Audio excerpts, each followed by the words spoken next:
Berdasarkan data Susenas menunjukkan bahwa masyarakat sangat mampu, yaitu desil 8-10, masih menikmati porsi signifikan dari subsidi energi.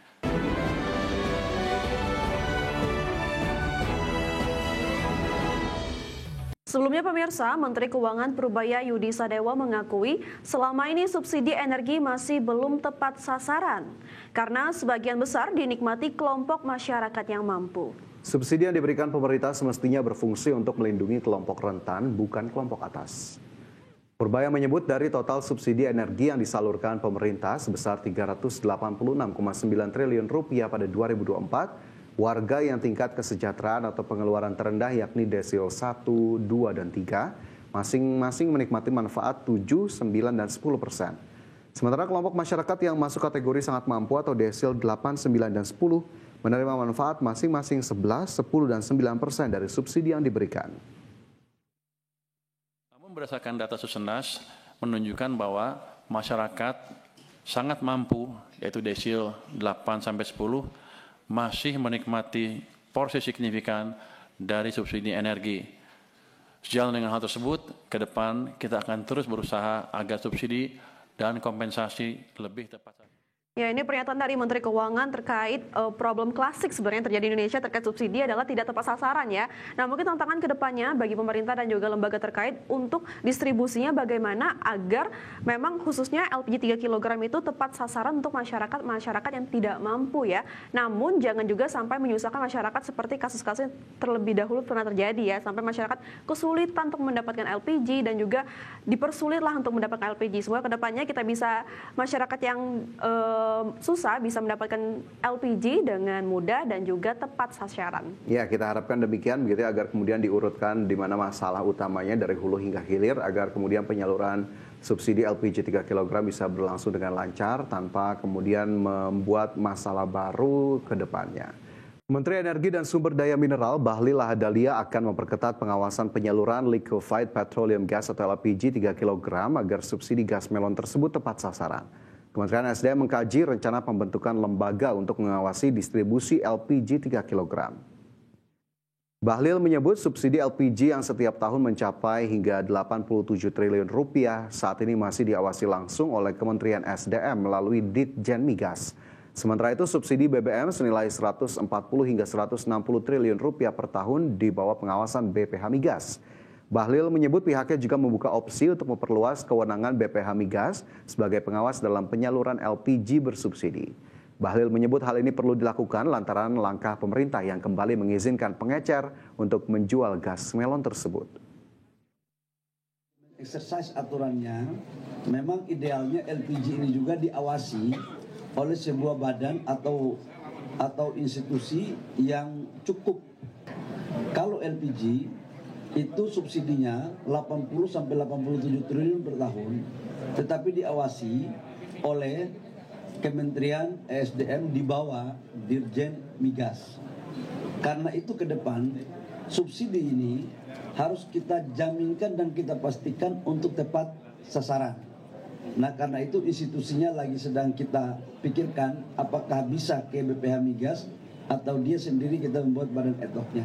Itu semua masih dalam diskusi. Kita ke informasi pertama, pemirsa. Menko Bidang Pangan Zulkifli Hasan mengakui ada kekurangan dan sejumlah tantangan dalam menjalankan program makan bergizi gratis. Ya, kendati demikian, pihaknya mengaku telah bergerak cepat melakukan perbaikan agar manfaat dari program MBG tetap sampai ke masyarakat.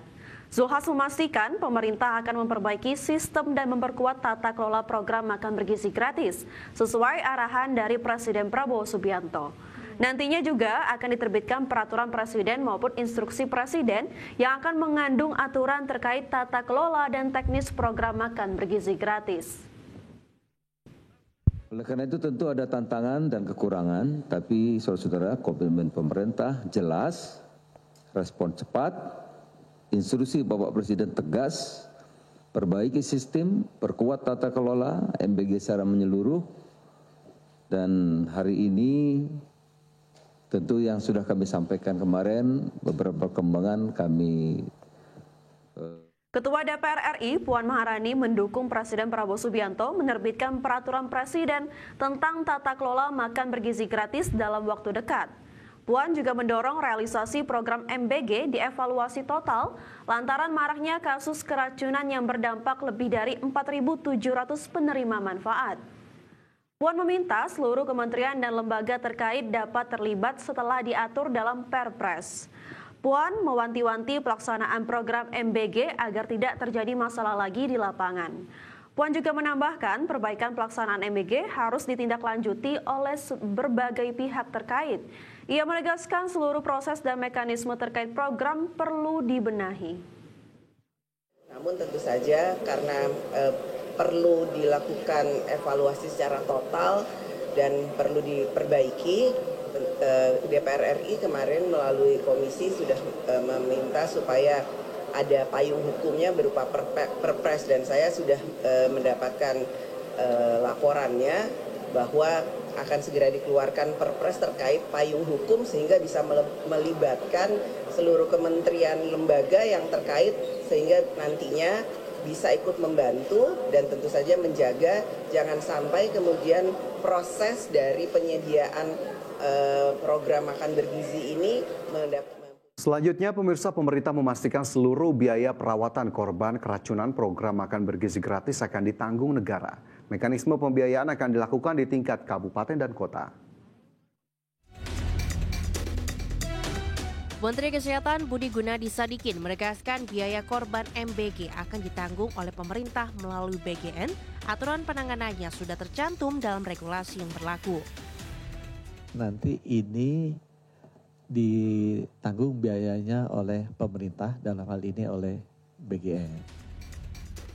Selain itu, Kepala BGN Dadan Hindayana juga menjelaskan bahwa ada 2 mekanisme pembiayaan untuk perawatan para korban MBG yang dilakukan di tingkat pemerintah kota dan kabupaten.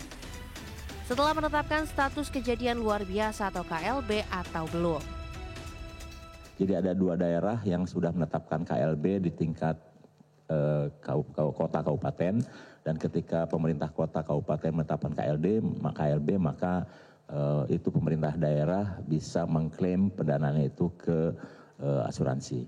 Nah, kemudian bagi daerah-daerah yang tidak menetapkan KLB maka seluruh biaya sejauh ini ditanggung oleh Badan Gizi Nasional. Aturan untuk penanganan KLB dipastikan sudah sesuai dengan mekanisme yang jelas dan mirip dengan penetapan status bencana. Dari Jakarta, Tim Liputan, IDX Channel. Pemirsa, inflasi harga bergejolak menjadi komponen inflasi tertinggi pada September 2025 sebesar 6,44% secara tahunan.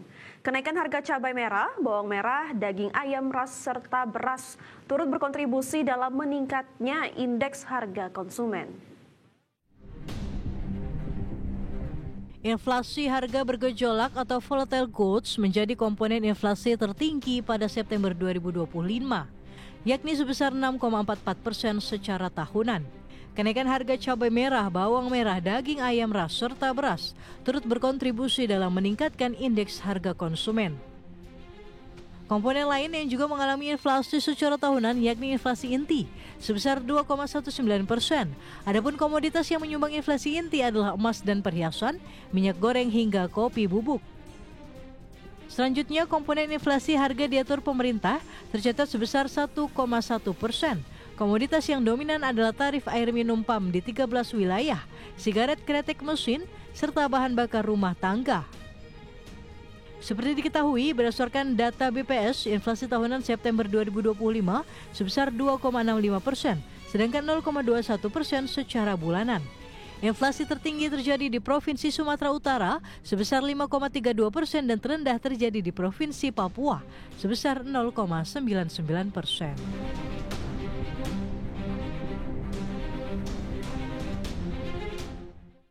Pemirsa, harga beras pada September 2025 mengalami kenaikan secara tahunan di seluruh tingkat pasar. Ya, di tingkat penggilingan, rata-rata harga beras naik 5,83% menjadi sekitar 13.512 per kilogram.